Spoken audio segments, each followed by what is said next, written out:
Hello, welcome to this Noble Science of Defence training video. I'm Chris and today I've got Sam with me helping, and in this video we're going to look at the first distance. Those of you who have seen the distances video know that the first distance is the second distance. We have four distances: open, first, engaged and close. The first distance is the most important. It's the distance at which I consider that I am actually in a fight. From this distance here, I don't need to consider I'm in a fight. My opponent's going to take a while to get to me. In the first distance, in just two actions, my opponent can reach me.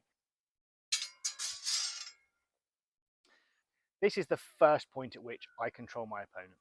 If we go back to an open distance, here my opponent can essentially freely move at me. So the first distance is the point at which my opponent moves at me and I make them stop and think. I put them in a place where they now cannot freely move upon me. I put my sword in front of me. That could be like this or like this. It makes no odds. But my sword is in front of me, and so my opponent cannot simply move straight at me because they're going to engage my blade. If they try moving straight at me, I'm moving their blade out of the way. And if they try and move straight at me with a strike in time, it's very quick and easy for me to steal that time from them. So I have forced my opponent to make two actions, take two times to be able to strike me. What I gain from this is that on the first action my opponent takes towards me, I do not need to worry at all. My opponent must take two actions, so they take their first action, and they are telling me exactly what they intend to do. In this instance, Sam has moved to my outside, has moved my blade offline. She clearly intends to attack on the outside. I'm going to presume that she's going to attack my inside quarter from where she is. So now her second action comes in. Boom, here she is attacking my inside quarter exactly as prescribed on that second action. So if we go through the same action again, the first thing that you find people do is Sam makes her first action and people do this. Wildly unnecessary, because while I'm panicking in this action, my opponent changes their mind, makes a second action. So I don't need to panic. I've controlled the situation. Everything is fine. I've forced this two actions. My opponent takes one action. Boom. So now I know my opponent is going to attack on the outside, from the outside. As soon as my opponent moves again, I can very casually just step, close my inside quarter to my opponent with a parry in this instance, and then I find myself in the place and my opponent is terrified. So I've controlled the fight. I've controlled the fight by not needing to panic. If we start the fight in this position, my opponent makes one action and I have to really worry about what that action is, simply because it could be a strike and it could hit me. So from this position,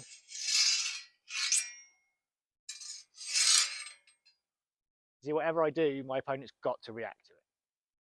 From this distance, my opponent really doesn't need to react at all.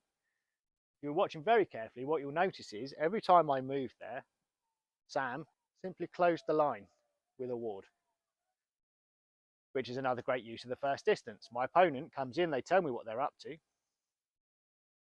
so just close that line to them. They want to come to the inside to make an attack to the inside. Well, I've already put a strong position in place.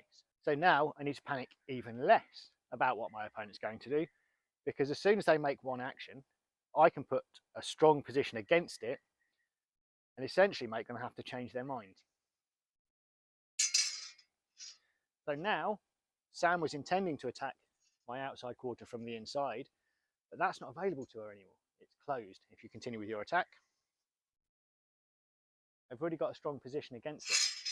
She simply can't make the attack. Sam's arrived with a plan, and I've changed that plan. She's got to do something else.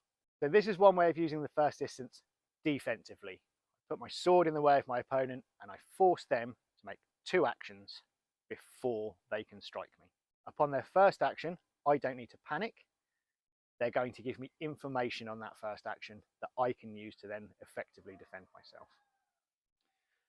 However, this does put me in the position where to strike my opponent, I must also make 2 actions.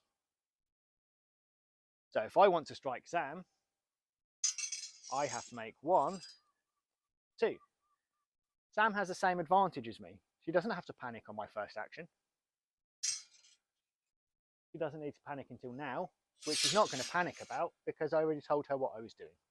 How do I then use this distance to attack my opponent? Well, I have the time. I have time to force my opponent to make actions. We're in first distance and my opponent is in a central guard, so I have to choose one way or the other. I'm aware that I have to choose one way or the other, and so I simply choose one. In this instance, I've chosen to go to the outside. My opponent has made a ward. So I change my mind. I go to the inside. Now my opponent is following me. So also on the attack, I don't need to panic on my first action. I give them information and they will give me information in return. Again, from this situation where we're engaged, if I make an action and they make, I have to consider the fact that they have to consider the fact that my action might be an attack, but now their action might well be an attack. And so I don't have any time to react to anything. I have to react to everything. The first thing I can do from first distance in attacking my opponent is see what they're up to. Are they aware of where I am and what I'm doing? Are they reacting to me? Now, if my opponent stands stock still as I make my first action, well, this is going to be easy then, right? Boom. And so I just run in and I make my strike. Unfortunately, my opponent was tricksy, as Sam so often is,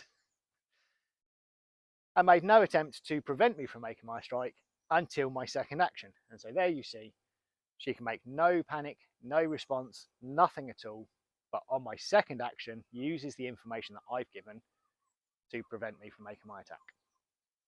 Another way that I can use this is by forcing action from my opponent.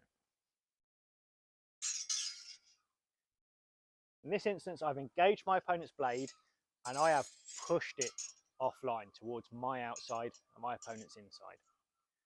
I've completely opened up my inside line, completely closed off my outside line, and moved their weapon all the way offline. From Sam's position, she can see that I have a very clean line to her. So the information I've given Sam now is you had better deal with this because you're in a very, very bad situation.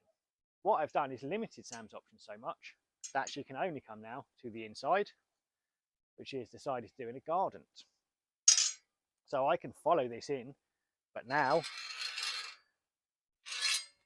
she has unfortunately put her arm in the way. Same again, I move to the outside, I press her weapon offline. What's Sam's reaction? Boom. So here she's decided to come around to the inside, which is great, but I knew that was the only place she could go. So I've simply moved again, made a nice ward, and again, I'm in a position of strength that I can use against her. But the idea is I put myself in a position where I don't ever need to panic. I can control the situation. If my opponent is wise, they will use that same distance to take that same lack of panic. The other thing this does is gives me the option to retreat. And because I've covered the line, whether it be with a ward, she's still got to get her weapon back. So as soon as she makes an action to take her weapon back, I retreat. So I try to change my opponent's plan, and if my opponent changes my plan, I leave. So the first distance allows me 2 actions, 2 amounts of time that I can use to gain information, to gain control, to relax, to not panic about the fight that's going on, to retreat if I need to, if my opponent does something I don't like or I didn't want them to do. I've always got this option. The first distance, 2 actions, 2 amounts of time. I can make decisions in that time. These are my grounds judgment, distance, time, and place. I use this distance to be able to make judgments of time and find or win the place. So that's the first distance. Hopefully that's very useful for you. It's something we use a lot in class, and it's our first engagement position. Learn it well, practice well, and we'll see you in class.